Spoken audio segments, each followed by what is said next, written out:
طيب دلوقتي طبعًا إحنا وداعًا جوليا بيتعرض في مهرجان الجونة، وإحنا طبعًا كEnergy سعداء الحظ إن إحنا الmedia sponsor للفيلم، فإحنا متابعينه من الأول خالص من قبل حتى premiere بيتعرض في القاهرة، بس هو اتعرض في مهرجانات أخرى واتعرض في حتت يعني قبل مهرجان الجونة وزي ما كان مخطط له.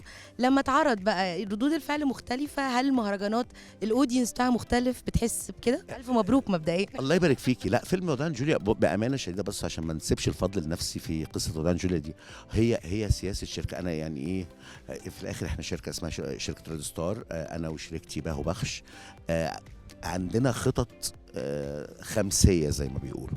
إحنا كان قرارنا في البداية أول ما فتحنا ريد ستار إننا الفيلم اللي بنعمله هو الفيلم اللي إحنا بنصوره، إحنا اللي بنعمله بايدينا، احنا اللي بننفذ هذا الفيلم.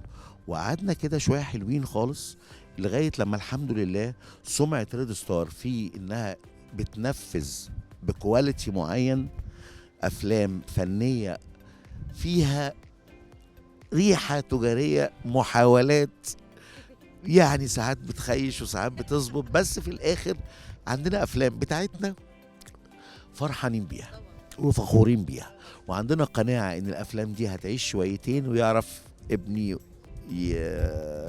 يسترزق منها كمان 20 سنة، بان ناس تيجي تقول له عايزين نعرض نوارة عندنا في المنصة الفلانية. فدي كانت سياسة الشركة لمدة 7-8 سنين، لغاية لما بدأنا نقول طب احنا اصلا محتاجين نوسع السوق شوية في الحياة. جالنا بوساطة من الصديق تامر عشري، مخرج عراقي بيعمل دوكيومنتري عن العراق. انا عمري ما شفت العراق، وجالي فضول مرعب ان انا اشوف العراق دي، فقالوا لي فيلم دوكيومنتري لمخرج عراقي اسمه الباقر جعفر بيعمل فيلم اسمه خذني الى السينما. فيلم دوكيومنتري شديد العذوبة، وراني العراق وعلمني حاجات ليها علاقة بالعراق وفكرني بتاريخ العراق. دخلنا فيه كوبروديوسر واشتغلنا عليه، والفيلم الحمد لله التجربه كانت لطيفه. بعد كده جالنا وبالتحديد جه الباهو امجد ابو العيله، مخرج ستموت في العشرين، اللي هو احنا شايفين ان هو مخرج كبير وبروديوسر ذكي جدا جدا. جالنا بمشروع وداعًا جوليا.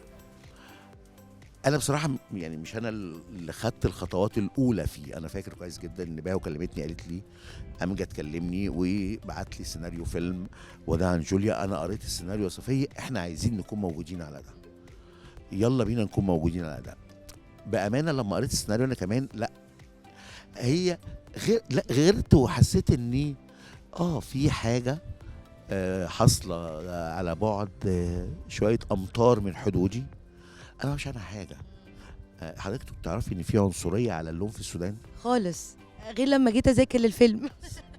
فاحنا جهله فيما يحدث حولنا وجهله فيما يحدث حوالينا، يعني على ارضنا يعني. وحسيت ان ده فيلم اي حد هيبقى مهتم يعرف ماذا حدث في السودان او ماذا يحدث في السودان. فمن اول قراءه قلت لا ده فيلم طموح جدا، وما كانش عندي شكوك في ان الفيلم هينفذ بشكل جيد، لثقتي في ان مخرج ممكن يكون مخرج لاول مره بس هو كردفاني. لما تقعدي معاه كده تحسي بثقه، هو راجل عارف كويس هو عارف ايه عايز ايه. امجد ابو العيله مخرج كبير وبروديوسر شاطر، في اقتناع ان الناس دي برانا بقى، لاننا للاسف مش نقدر نبقى موجودين على الارض في السودان بنصور في الاخر اهل السودان اهل بشعابها. كان عندنا ثقة إن وكنا أول يعني يمكن ده يبقى تصحيح، إحنا كنا أول من يخش لوداعًا جوليا، إحنا أول ناس قلنا أيوه إحنا عايزين نخش في الفيلم ده، أيوه إحنا بندفع فلوس أهو عشان نكون موجودين على هذا الفيلم. والفيلم شرفنا وكبرنا.